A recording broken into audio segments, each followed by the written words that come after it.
About the poem Where the Mind is Without Fear, which is poem number 35. The poem has been taken from the collection Gitanjali. For this collection, Rabindranath Tagore has been awarded a Nobel Prize. It is one of the Tagore's most anthologized poems. It is an expression of the poet's reflective spirit and contains a simple prayer for his country. The poem is a kind of prayer for a god, prayer for a god. The India of pre-independence times, but the prayer has a universal message which makes it still relevant. The poem is not only for a country, for the country India, but also it is for a universal message. He prays that his country will rise above petty concerns and narrow prejudices and soar high into our world of freedom, of thought and action based on truth and fearlessness. The poem is completely based on thought, action, which are wide. It should not be narrow, which are wide. The thought should be wide, and action should be most hardworking, which depends on truth and fearlessness.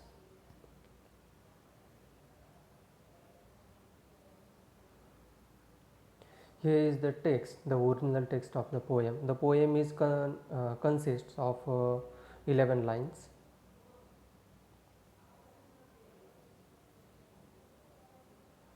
Line number 1 and 2, explanation. Where the mind is without fear and the head is held high. In the very first line, the poet prays to the Almighty. Here, Almighty means the God. Here, poet prays to the God who is known as in the line that Almighty, that his countrymen should be free from any fear of oppression or forced compulsion. The poet prays to the God that his countrymen, his people, his his people, all the people who live in a country, they should be fearless. They should be without fear in their mind. He wishes that everyone in his country has his head held high in dignity. Means they should not behave or they should not live like a slave. They should be with freedom.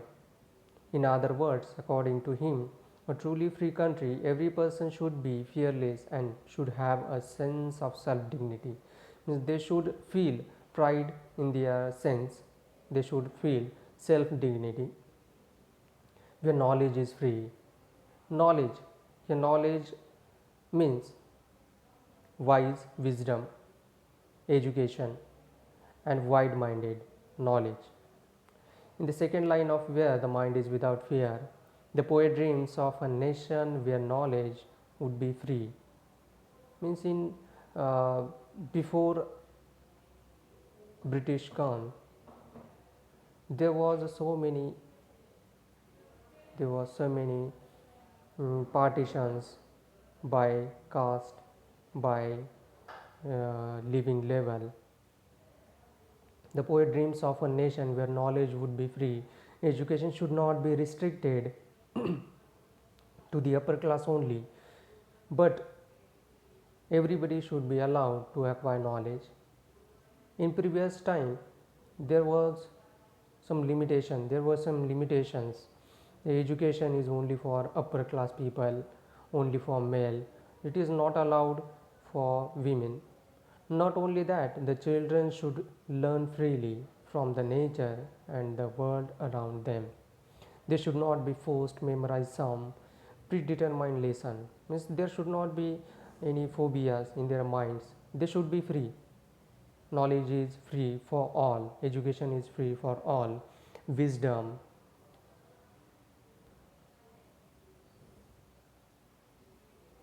Line number 3 and 4.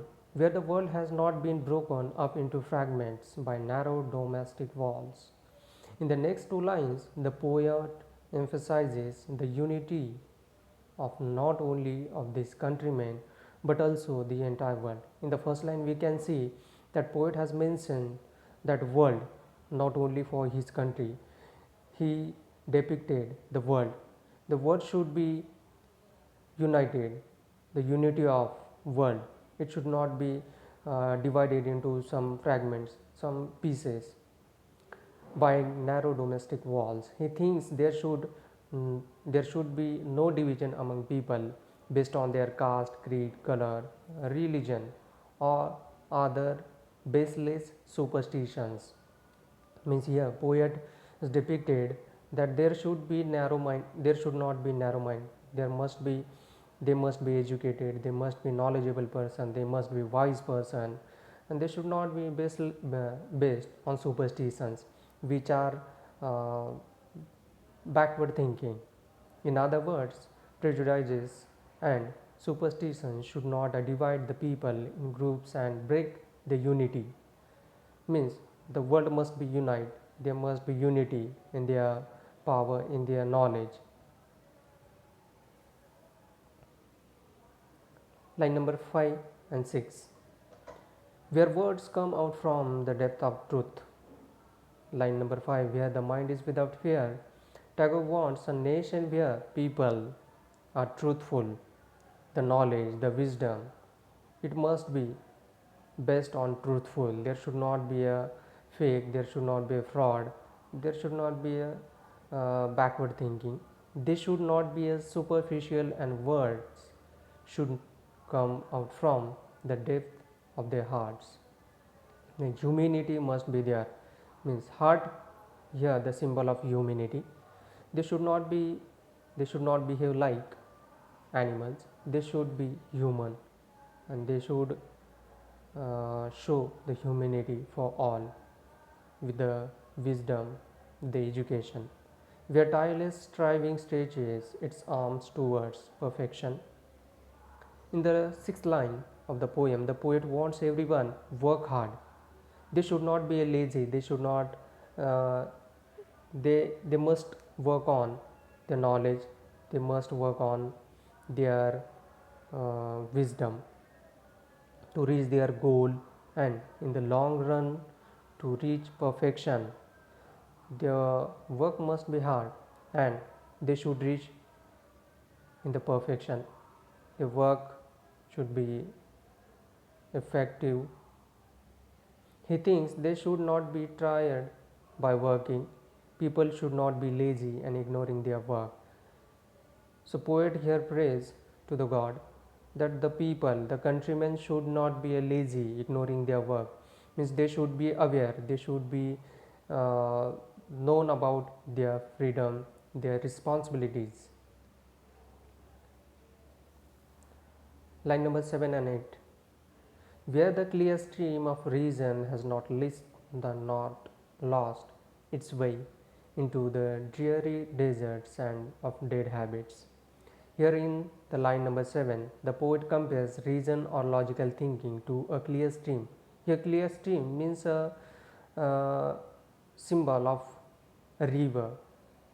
If river flows in its way, it doesn't give any reason while flowing.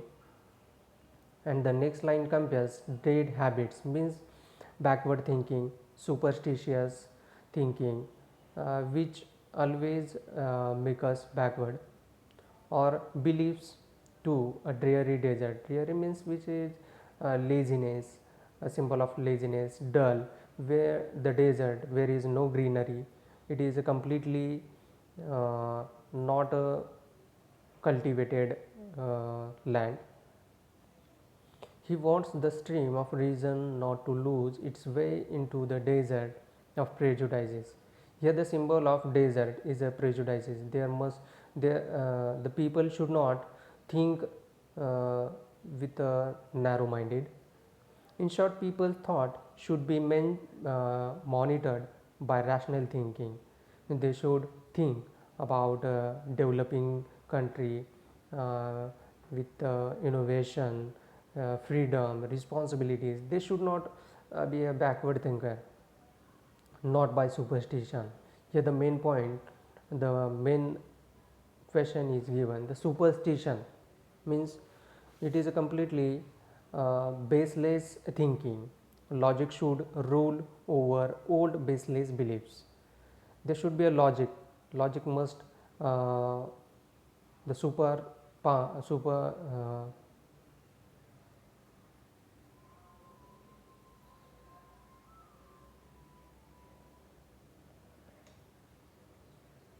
logic here. The word symbolize the wisdom, the knowledge.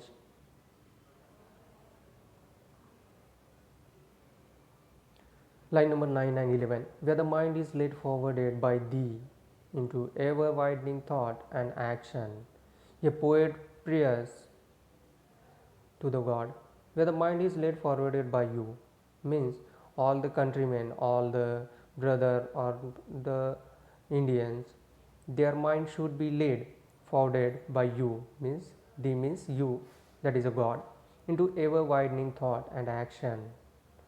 The thought, their thought must be, their mind must be ever widening thought and action. Their actions and thoughts must be open minded. In line 9 and 10, the poet wishes his countrymen to be progressive and broad minded. He wants that their minds are laid forwarded to ever widening thought and action by the Almighty, means the God. In short, we should be open minded and do something unusual or extraordinary, overcoming the narrowness of mind. Means the leading mind must be the open minded into the heaven of freedom. My father means here symbolize the God. The God, please make them awake and that enter them into that heaven of freedom. Let my country awake. In the final line of the poem, the poet addresses the God as a father. He asks him to awaken his country into such heaven of freedom. Freedom, here freedom means the responsibilities, the development, the wisdom, where the above conditions meet. At the end of the poet's message, finally in the poem, the poet's message is very clear. If all the people of a nation are not wise enough to lead a happy and peaceful life, free from all evils, they cannot enjoy their freedom well. Means if they will be a narrow-minded, so they will be ruled by the other people. So, to the poet, only political freedom is not so important. There must be social freedom, there must be educational freedom, there must be political, and all the kinds of freedom must be there. Is not important unless you are fearless, self-dignified, knowledgeable, truthful, hardworking, and the most important thing, broad-minded enough to enjoy it fully. Points to ponder at the end of the poem, the points which must be think over it. This poem reveals that Tagore, who believed in the essential oneness of humanity, humanity must be there, though you are though you are educated, but there is no humanity, so all in vain. Dreamed of a truly global society. At the end of the day, we are all human beings, no matter the color of our skin, the names of the gods we pray to, the gender we claim, the food we eat, the language we speak, or where we live. There should not be a discrimination, there should not be a partiality between two classes. There must be a unity in a society. To rise past the boundaries and walls is the essence of freedom, to be equal, to be recognized as equal, and to have all the rights.